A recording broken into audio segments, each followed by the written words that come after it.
Hello, class 11th. I, Robin Sharma, welcome you in the world of commerce. Means you are now decided that commerce will be your stream. So, to understand the commerce, firstly, or before just starting the accountancy, that's a subject in your course. So, we just need to talk about the commercial world, means how it design, कैसे बनता है ये commercial word. अगर आप अपनी studies में पीछे जाने की कोशिश करें तो आपको एक सिस्टम याद आता है जिसको बार्टर सिस्टम कहा जाता था, है ना। क्योंकि जब हम कॉमर्स की बात करते हैं तो कॉमर्स का मतलब होता है कि जब आप ट्रांजैक्शंस करते हैं, आप इनकम करते हैं, एक्सपेंस करते हैं, राइट। और इस इनकम और एक्सपेंस के बीच में से प्रॉफिट को बनाने की कोशिश करते हैं, ठीक है। और ये सब कुछ होता है एक, इस सब का मीन्स अगर आपको होलसेल बोला जाए तो ये किसके अंदर होता है, वो होता है बिजनेस के अंदर, है ना। जब कॉमर्स खड़ा होता है, कॉमर्स का एक एस्पेक्ट जो बनता है वो है बिजनेस। बिजनेस मीन्स जब आप परचेजिंग और सेलिंग करते हैं, means when you purchase something, when you sell something to earn profit, to earn profit. अगर जब आप प्रॉफिट अर्न करने के लिए, प्रॉफिट क्या है कि मेरे को बच जाए, मैं 10 रुपये का कोई सामान खरीद के लाता हूँ और उसको मान लो कि 12 रुपीज़ का सेल कर देता हूँ, तो मेरे पास 2 रुपीज़ का प्रॉफिट बच जाता है ना। एक बहुत मोटी सी बात में, अभी तो इसके बहुत सारे एस्पेक्ट्स हैं जो आपके सामने अभी खुलने शुरू होंगे, लेकिन सबसे पहले एक, जब अकाउंटेंसी को हम पढ़ना या स्टार्ट करते हैं तो आपको सबसे पहले जान लेना होता है कि क्यों आपने अकाउंटेंसी को बनाना है।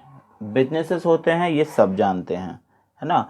बिजनेसेस में एक कंपनी है, वो कुछ भी प्रॉफिट अर्न करने के लिए प्रोडक्ट को बनाती है, मार्केट्स तक भेजती है, उसके बाद फिर सेल होता है, वो सेल होने के बाद उस कंपनी तक वो पैसा वापस लौट जाता है, क्योंकि हमारे नीड्स हैं, हमारे डिज़ायर्स हैं, हम उन प्रोडक्ट्स को परचेस करते हैं मार्केट से।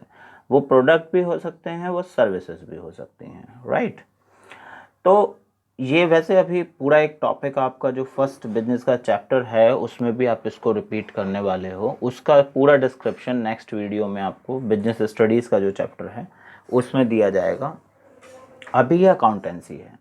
तो बिजनेस के इतने सारे ट्रांजेक्शन्स होते हैं, कंपनी रॉ मटेरियल परचेस करती होगी, सपोज करो जो पेन आप यूज़ करते हैं, नोटबुक्स आप यूज़ करते हैं, वो पेन, जब जैसे पेन बनाने वाली कंपनीज़ को ले लीजिए, किसी को रेनॉल्ड्स का पेन यूज़ करते हैं आप, ट्राइमैक्स यूज़ करते होंगे और सेलो यूज़ करते होंगे, बहुत सारी और कंपनी है, पायलट कंपनी है, लक्सर मीन्स उसका प्रोडक्ट का नाम है, लक्सर कंपनी का है।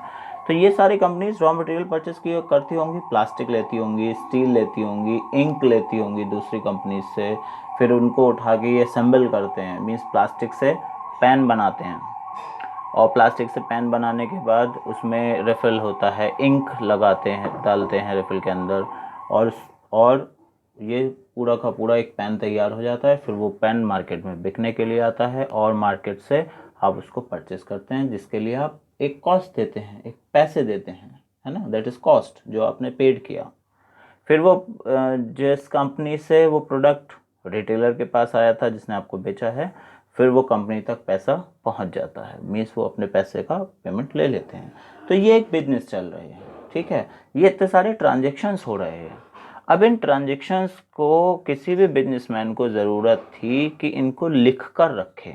इससे पहले ऐसा नहीं होता था। आपने अभी बात हुई थी बार्टर सिस्टम के बारे में, तो बार्टर सिस्टम में क्या होता था कि अगर मेरे को वीट चाहिए, ठीक है, और मेरे पास राइस रखे हैं, ठीक, सामने वाला जो एक कस्टमर है या जो भी कोई मतलब नोन या अननोन पर्सन है, उसको राइस चाहिए और उसके पास वीट रखे हुए हैं, तो हम ये अपनी जो नीड हैं वो सेटिस्फाई कर लेते थे। मुझे वीट चाहिए, ये मेरी डिमांड है ना, और इसकी डिमांड है राइस की।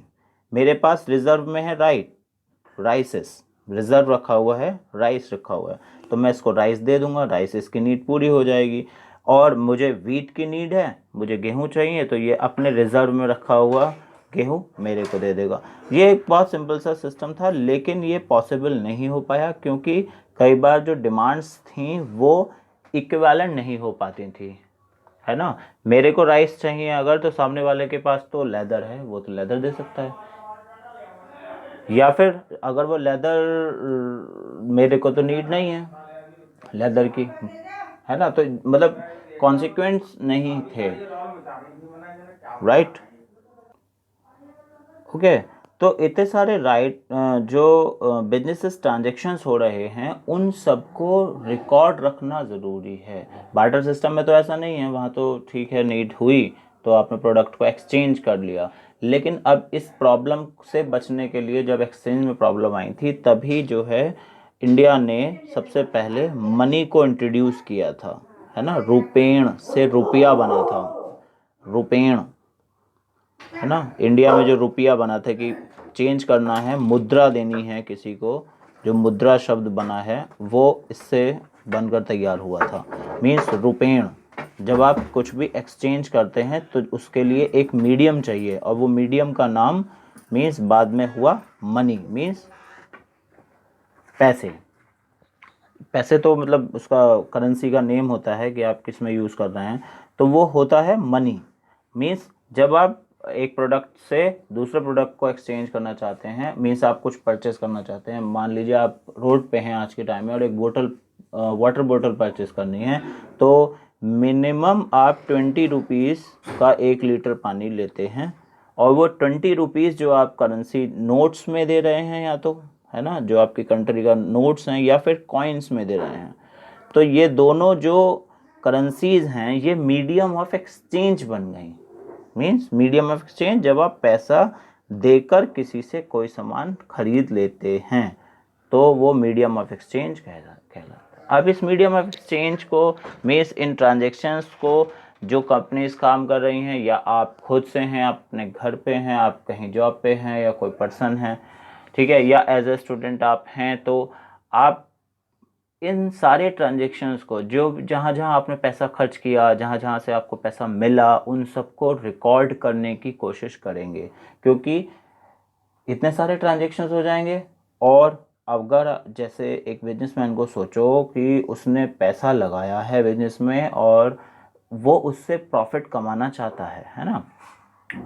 प्रॉफिट मैक्सिमाइजेशन और टू अर्न प्रॉफिट, ये तो मेन ऑब्जेक्टिव्स हैं बिजनेस के। आप बिजनेस में, आप मार्केट में हैं क्यों, आप क्यों काम कर रहे हो, प्रॉफिट अर्न करने के लिए, है ना।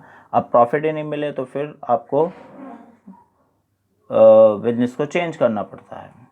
तो प्रॉफिट्स को अर्न करने के लिए अब आपको ये याद होना चाहिए कि आपने कितना एक्सपेंस किया था, कितनी इनकम्स आपको कहाँ से हुई थी, आपका कितना पैसा आपने किसी से लोन पर लिया है, बैंक से लोन लिया है, या आपने किसी को लोन पर दिया है पैसा, किसी को लोन दिया हुआ है ना।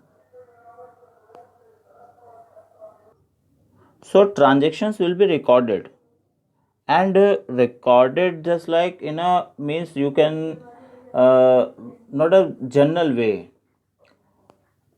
So many scholars were there in field of commerce, and they decided to write the transactions in a systematic way. To systematic way, they decided it, the two parts of, means two parted accountancy, means double effect, the T system accountancy. Whatever you want to record, कुछ भी record करना है आपको, तो आप double sided में, means एक transaction को दोनों साइड पे रिकॉर्ड करेंगे, क्योंकि कुछ भी होता है तो उसके टू एस्पेक्ट्स ज़रूर होते हैं, यस और नो। अगर कोई भी एक्शन होगा तो उसका रिएक्शन होना ज़रूरी हो जाता है, उसका रिएक्शन ज़रूर होगा, आज नहीं तो कल होगा। इसलिए अकाउंटेंसी पहले से ही इस चीज़ के लिए तैयार रहती है, और वो डबल एस्पेक्ट पर ही रिकॉर्ड करती है। अच्छा, अब यहाँ पे क्वेश्चन आता है कि भाई रिकॉर्ड क्या करना है, कौन सा ट्रांजैक्शन कौन होगा, क्या चीज़ है ट्रांजैक्शन। ट्रांजैक्शन का यहाँ पे मतलब होता है कि एक, जैसे हम एक वर्ड नॉर्मली ले लेते हैं इंग्लिश लैंग्वेज में से, वो है इवेंट। इवेंट मीन्स कुछ भी हुआ है ना, that is done, it is happened, event है। ठीक, अब कोई भी इवेंट हमारे लिए ट्रांजैक्शन हो जाता है, ये बन जाता है, तो उसका सिर्फ मेन एक ही रीज़न है, जब वो मनी से रिलेटेड होगा। Is it okay? जब भी वो मनी से रिलेटेड होगा तो कोई भी इवेंट ट्रांजैक्शन बन जाएगा। हम रिकॉर्ड करेंगे तो सिर्फ ट्रांजैक्शंस को ही रिकॉर्ड करते हैं, सिर्फ ट्रांजैक्शंस रिकॉर्ड होंगे। ठीक है, जैसे कि आप ऐसा समझिए, एक फैक्ट्री में काम चल रहा है, ठीक है, और वहाँ पे किसी एक एम्प्लॉय का बर्थडे है आज, राइट, और ऑफिस वर्क ख़त्म हुआ और उसने सबके लिए कोल्ड ड्रिंक्स और कुछ स्नैक्स मंगा लिए, सबको उसने ट्रीट सी दे दी, है ना। ऑफिस में एक सेलिब्रेशन हो गया, सबने उसको विश किया और सब अपने घर चले गए। ये ट्रांजैक्शन है, इसमें मनी रिलेट हुआ कहीं पे, उस एम्प्लॉय की जेब से हुआ, हम तो कंपनी हैं। अब अपने आप को जब भी अकाउंटेंसी करेंगे आप, तो खुद को बिजनेस मान के करिएगा। ठीक है, जब भी अभी हम जब अकाउंट्स शुरू करने वाले हैं, तब आपको ये मैं हर एक स्टेप पे बताता रहूँगा, क्योंकि आप खुद को बिजनेस मान के सोचिए। तो आप बिजनेस हैं, आपके एक एम्प्लॉय ने अपना बर्थडे सेलिब्रेशन किया ऑफिस टाइम के बाद, और उसने सबको ट्रीट दिया, पैसे खर्च किए होंगे, और सब ने उसको विशेस दी, गिफ्ट भी दिए होंगे शायद, और सब लोग अपने घर चले गए। Is it done? ओके, अब दूसरी कंडीशन देखिए, पार्ट 1। ठीक है, तो मतलब इससे कुछ पता चलता है, मनी इन्वेंट हुई आपकी, आप बिजनेस हैं, उस तरह से सोच के रखना कि हम बिजनेस हैं। अब एक एम्प्लॉय का बर्थडे है और कंपनी में ये पॉलिसी है कि जिस भी एम्प्लॉय का बर्थडे है उसको एक गिफ्ट दिया जाएगा और उसके डिपार्टमेंट को ट्रीट दी जाएगी। ठीक है, एक कंपनी में उस एम्प्लॉय का बर्थडे है, कंपनी ने उसको एक गिफ्ट अरेंज कर दिया, जो हेड हैं, मैनेजर हैं, सीईओ हैं कंपनी के, या फिर डिपार्टमेंटल हेड हैं, उन्होंने उस गिफ्ट को उस एम्प्लॉय को दिया, और छोटी सी एक पार्टी कंपनी ने ऑर्गेनाइज कर दी। यहाँ पर इन्वॉल्व हो जाते हैं एक्सपेंसेस, मींस मनी। पैसा किसने खर्च किया? कंपनी ने खर्च किया है। कंपनी ने अगर पैसा खर्च किया है तो वो हमारे लिए ट्रांजैक्शन बन जाता है। वो एक इवेंट नहीं है कि कुछ भी हुआ, हम पे कोई फ़र्क नहीं पड़ा इस बात का, है ना। वो हमारे लिए ट्रांजैक्शन बन जाता है। ट्रांजैक्शन बनने का मतलब ही तब है जब कोई भी मैटर जो मनी से रिलेटेड हो आपके बिजनेस की, तब वो आपके लिए ट्रांजैक्शन होगा। Means the event that is now related with the money and terms and any kind of financial matter, that will be treated as transaction. Is it okay? Transaction तभी होगा जब वो मनी से रिलेटेड होगा, और ये ही transactions record किए जाते हैं, जिसको आप रिकॉर्डिंग कहते हैं, जिसको हम अकाउंटेंसी कह रहे हैं। अकाउंटिंग मीन्स जो भी ट्रांजेक्शन्स होंगे, इतना बड़ा बिजनेस आपने चलाया है, इतना पैसा, इतना सारा पैसा इन्वेस्ट किया हुआ है, आपने किससे पैसा किसको दिया है, किससे लेना है, किसको उधार दे रखा है, किससे आपने उधार ले रखा है, इतने सारे क्वेश्चंस हैं। Means these all questions will be sort out by just recording. आप हर एक ट्रांजेक्शन को एक एक रुपए को लिखते चले जाइए, आपको कभी प्रॉब्लम नहीं पड़ेगी, ना ही आपको नुकसान में कोई प्रॉब्लम आएगी कि इतना सारा लॉस क्यों हुआ, क्योंकि आपके उसके रीजंस आपके पास होंगे। आपको प्रॉफिट्स में नहीं सोचना पड़ेगा, क्योंकि उसके रीजंस आपके पास होंगे, है ना। रीज़न चाहिए कि भैया ये लॉस हो गया इतना बड़ा क्यों, क्योंकि एक्सपेंसेस इतने सारे इंक्रीज हो गए थे, आपके पास लिखे हुए हैं सब कुछ।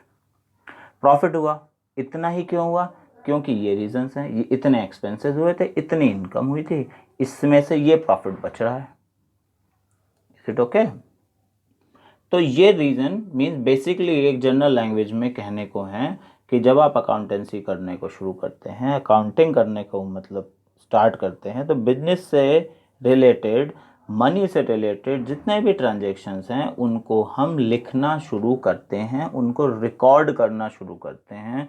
उनके लिए हम सॉफ्टवेयर्स में चाहे करें काम या मैनुअल हम रजिस्टर्स बनाएं, अकाउंट्स वहाँ पर बनाए जाते हैं। उनके फॉर्मेट्स हैं जो अब टाइम टाइम पर चैप्टर टू चैप्टर आपके सामने आते रहेंगे।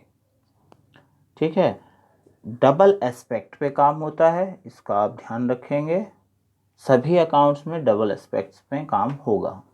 ठीक है, और इसके बाद जो नेक्स्ट पॉइंट आप स्टार्ट करेंगे वो डेफिनेशन से है। डेफिनेशन का मतलब है, अकाउंटिंग का डेफिनेशन जब हम देखते हैं तो जो बात अभी हम कर रहे थे, this is the process of measuring, this is the process of measuring means when you measure, आप ये देखते हैं कि इट्स एन इवेंट और इट्स एन ट्रांजेक्शन, ये ट्रांजेक्शन हुआ या इवेंट हुआ, मेजर कर रहे हैं आप, राइट।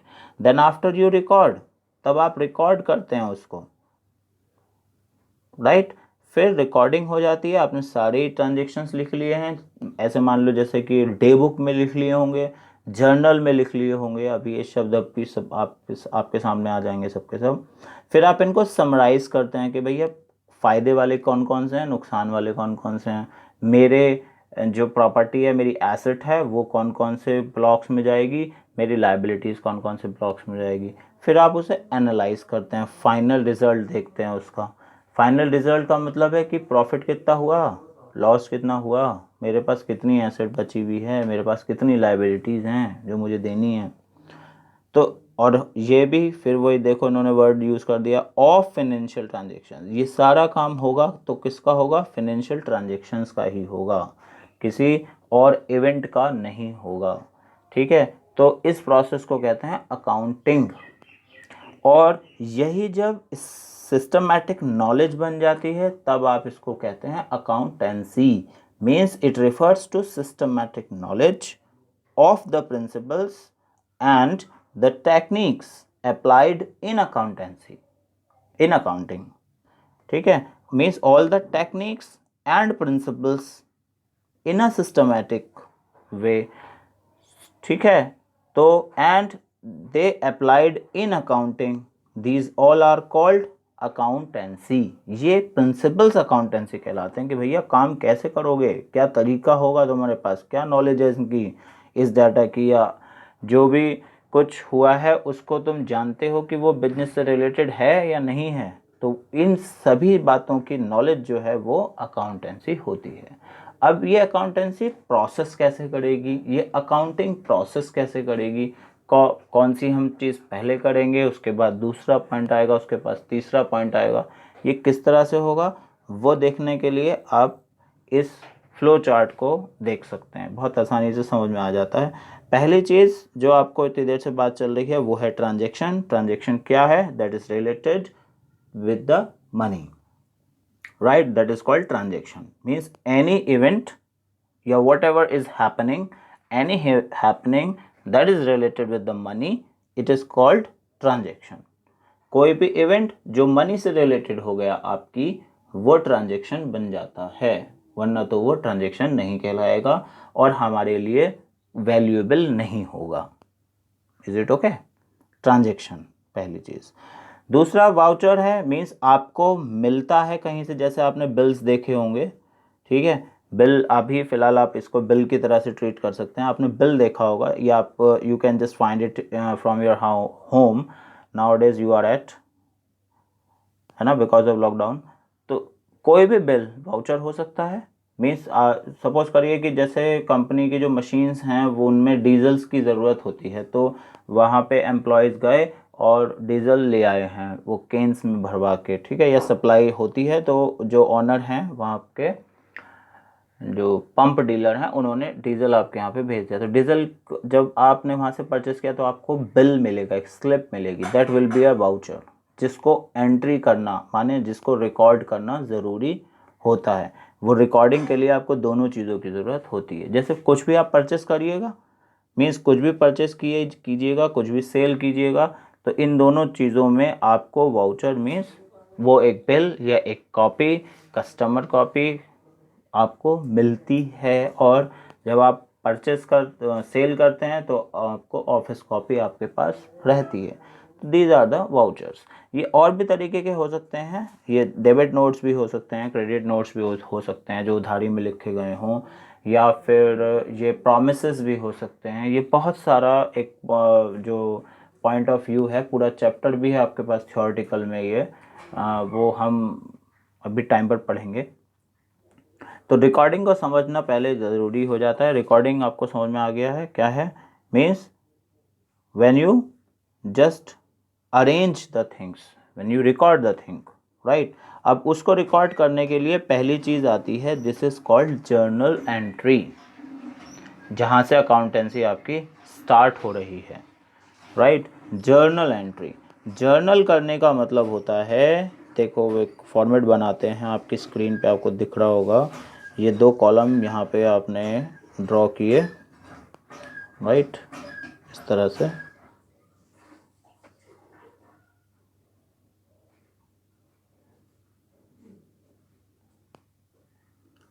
One, 2 and 3।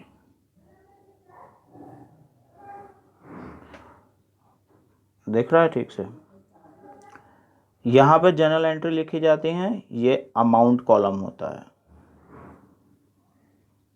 इस तरह से जर्नल एंट्री। अभी जब हम क्वेश्चन तैयार करेंगे इसका, तो उसमें आप अच्छे से देख सकेंगे कि जर्नल किस तरह से बनाया जाता है, राइट।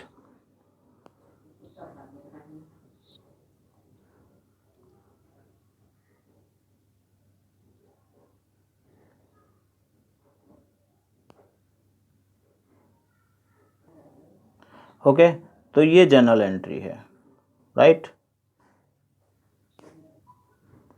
जर्नल करने के 2 हम चीज़ें यूज़ करते हैं, एक तो जर्नल, ये नंबर 1 पे जो है ये आपको दिख रहा है जर्नल, और दूसरी होती हैं सब्सिडरी बुक्स।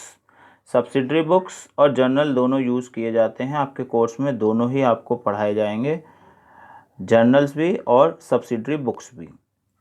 सब्सिडरी बुक्स का मतलब होता है कि just like cash book, purchase book, sales return book, purchase return book. Means आप जैसे परचेस करेगी कोई भी कंपनी, सिंपल सी बात है, अभी तक आपको शायद इतना सुनने के बाद समझ में आ गया होगा कि अगर आप एक फैक्ट्री, यहाँ पे कंपनी है, तो आप कुछ भी प्रोड्यूस कर रहे होंगे, ठीक है, प्रोडक्ट हो या सर्विस, तो आप कुछ भी परचेस करेंगे तो उसको लिखेंगे ना परचेस बुक में, एक जगह परचेस को, कि हमने इतना इतना रॉ मटेरियल इस डेट को परचेस किया। हमने सेल किया तो हम सेल भी लिखेंगे कि इस पार्टी को इतना आपने प्रोडक्ट इतनी यूनिट्स में जो है भेजा है, और उसके पैसे फिर आपको मिलने हैं, तो वो आपकी सेल बुक होगी। और आप फिर कैश बुक, मीन्स कैश, आपके पास कितना पैसा है, आप कहाँ से पैसा रिसीव करोगे, आपके बैंक में कितना है, आपके पास कैश में कितना है, लिक्विडिटी में कितना है पैसा, ये सब कुछ जो है वो कैश बुक में देखते हैं, तो सब्सिडरी बुक्स होती हैं, ठीक है।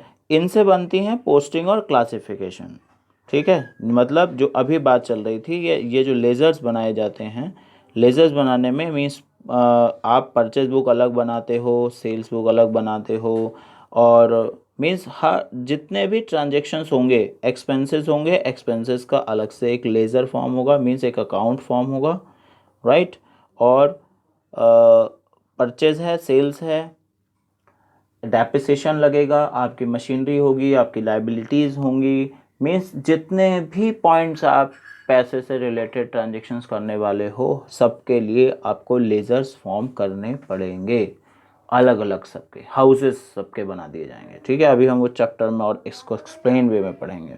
फिर उन लेजर्स के थ्रू आप ट्रायल बैलेंस बनाएंगे।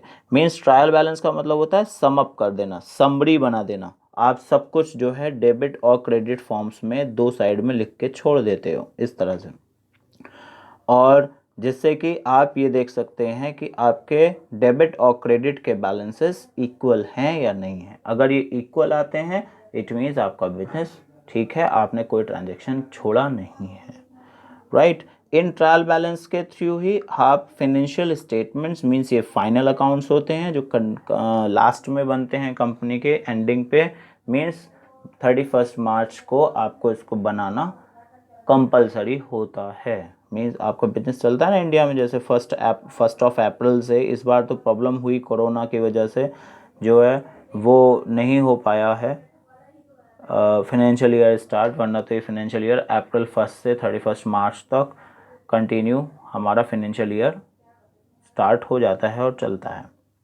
तो फाइनेंशियल स्टेटमेंट्स, फाइनल स्टेटमेंट्स बनाए जाते हैं। फाइनल स्टेटमेंट्स को बनाने का जो वो है रीज़न है, वो दो रीजंस हैं। पहला है प्रॉफिटेबिलिटी और दूसरा है फाइनल पोजीशन। मीन्स आप क्यों बनाएंगे जो फाइनल स्टेटमेंट्स हैं उनको क्यों बनाएंगे आप, उसका रीज़न पहला प्रॉफिटेबिलिटी, आपको ये पता होना चाहिए मेरे को प्रॉफिट हुआ या मेरे को लॉस हुआ है, पूरे साल के भर में इतना एक्सपेंस किया, तो उसका नाम, जो अकाउंट का नेम है वो भी इसके अकॉर्डेंस पे रखा गया है, profit, trading and profit and loss account, trading and profit and loss account, profitability check करने के लिए, राइट। दूसरे नंबर पे आता है financial position. Financial position means आप कहाँ पर स्टैंड करते हैं, आपके पास कितना एसेट रुका हुआ है, आप कितना स्टैंड करते हैं किसी भी पोजीशन पे, उसके लिए बनाना पड़ता है आपको बैलेंस शीट।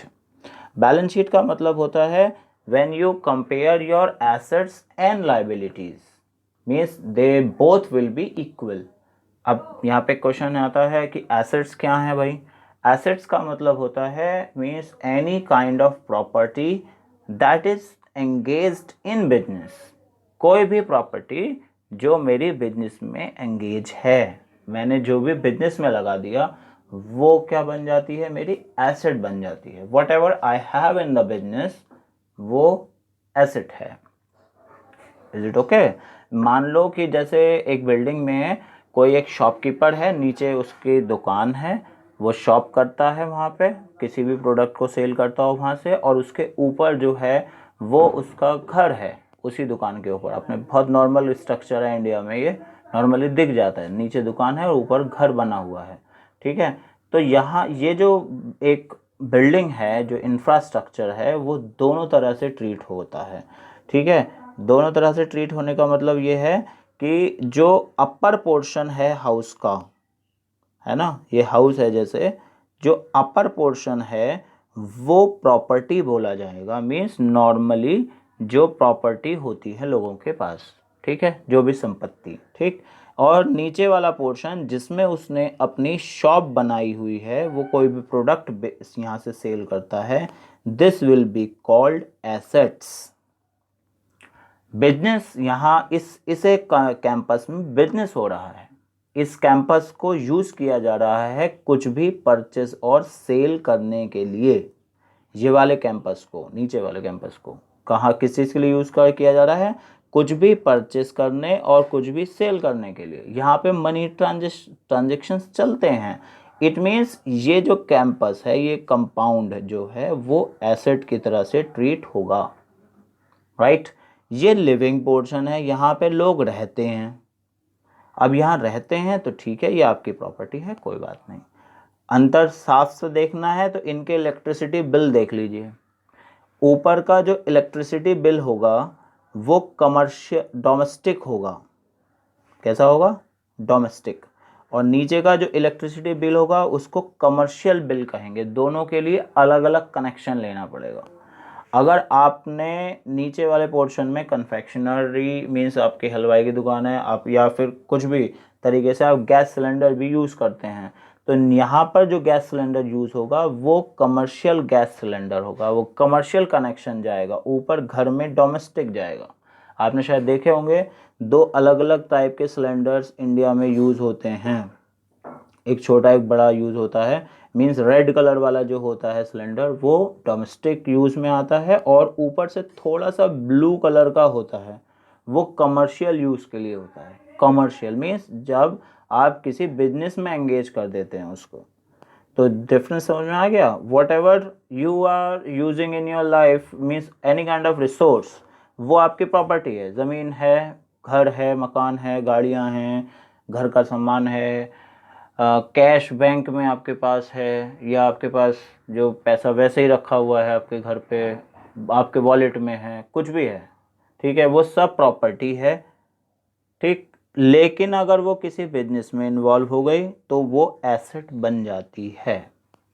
इसी बिल्डिंग के दो पोर्शंस को देख लीजिए, ये एग्जाम्पल अगर आपको समझ में आ गया हो, मैं एक लाइन में एक और रिपीट कर रहा हूँ, एक ही बिल्डिंग के दो पोर्शन अगर आप ऊपर रहते हैं तो वो आपकी प्रॉपर्टी है, आप क्योंकि उसको लिविंग एरिया की तरह से यूज़ कर रहे हैं, और अगर नीचे वाले पोर्शन में आप कोई बिजनेस रन कर रहे हैं तो वो आपकी एसेट बन जाती है। एसेट, अभी क्वेश्चन आया था ना, एसेट क्या है, कौन सी एसेट्स, ये फाइनेंशियल पोजीशन में हम बात कर रहे थे कि assets should be equal to liability होना चाहिए, तो वो ये एसेट्स हैं। मीन्स कोई भी प्रॉपर्टी हो उसका शब्द, उसका नाम दे दिया, उसको क्या कह दिया आपने, एसेट, राइट, अगर वो बिजनेस में इन्वॉल्व है तो। अब दूसरी कंडीशन आती है, दूसरी कंडीशन में जो वर्ड आता है वो है लाइबिलिटीज। लाइबिलिटीज का मतलब होता है whatever is to be paid, liabilities. आप लायबल किसके लिए हैं, मीन्स बिजनेस ने जो भी पैसा कहीं से ले रखा है वो उसे पे करना पड़ेगा, और पे करने के लिए आपको उस वर्ड को कहते हैं वो लायबिलिटी। देखो इसमें पहली चीज़ ही वो आती है, वो है कैपिटल। कैपिटल का मतलब होता है वो पैसा जिससे बिजनेस शुरू किया गया था, ठीक है, ये किसका था, ऑनर का था, ठीक है, ऑनर ने इसको बिजनेस में इन्वेस्ट कर दिया, ठीक। अब ऑनर ने बिजनेस में इन्वेस्ट किया, एक बिजनेस खड़ा हो गया, अब बिजनेस की ये लायबिलिटी बनती है कि ये ऑनर को पैसा वापस करे, ठीक है। ये बात काफ़ी पेचीदा सी लगती है, मीन्स कंफ्यूजिव सी होती है। यहाँ पे अभी आप इसको समझने के लिए सिर्फ एक लाइन को याद रख लीजिए कि ऑनर अपनी कैपिटल, अपने पैसे को यूज़ करता है तो बिजनेस स्टार्ट होता है, राइट। फिर बिजनेस इसी कैपिटल को ऑनर को रिटर्न कर देता है, क्योंकि जब आप बिजनेस स्टार्ट करते हैं तो ऑनर और बिजनेस दोनों अलग अलग एस्पेक्ट्स हो जाते हैं, ये दो लोग अलग अलग हो गए, जबकि ऑनर का ही बिजनेस है, लेकिन वो पैसा बिजनेस का बोला जाएगा, ऑनर का नहीं बोला जाएगा, ठीक है। इसलिए बिजनेस ऑनर को वो पैसा वापस करने के लिए लायबिल होता है, लायबिलिटी होती है उसकी, ठीक है। तो जिसमें पहली चीज़ जो आती है वो है कैपिटल, और बाकी जितने भी एक्सपेंसेस हैं, मींस आपने जिनसे भी पैसा लिया हुआ था, आपके बिल पेएबल थे जो आपको पैसा वापस देना था, आपने लोन लिया हुआ था, ये सभी लायबिलिटीज़ होती हैं। Means assets should be equal to liability, इस वाली कंडीशन में होना चाहिए जहाँ पे आप फाइनेंशियल पोजीशन की बात कर रहे हैं, तो जिसको बैलेंस शीट कहते हैं। एक साइड एसेट्स की होती है, दूसरी साइड लायबिलिटीज़ की होती है, ओके। तो ये पूरा है अकाउंटिंग प्रोसेस, यही आपका कोर्स है। आप इन ट्रांजैक्शन से ही शुरू होते हैं, जर्नल एंट्री से ही शुरू होते हैं और नीचे बैलेंस शीट तक आते हैं। तब ये पूरे क्लास फर्स्ट ईयर का जो कोर्स एनसीईआरटी ने डिसाइड किया है और सीबीएसई ने अपने कोर्सेज में लिया है, वो यही पूरा कोर्स है जो आपको इस ईयर में स्टार्ट करना है, ओके। तो अगर आपको किसी भी वर्ड के मीनिंग में प्रॉब्लम है तो आप नीचे कमेंट्स में लिख सकते हैं और उसके बारे में फिर आपको आंसर दिया जाएगा। Thank you very much.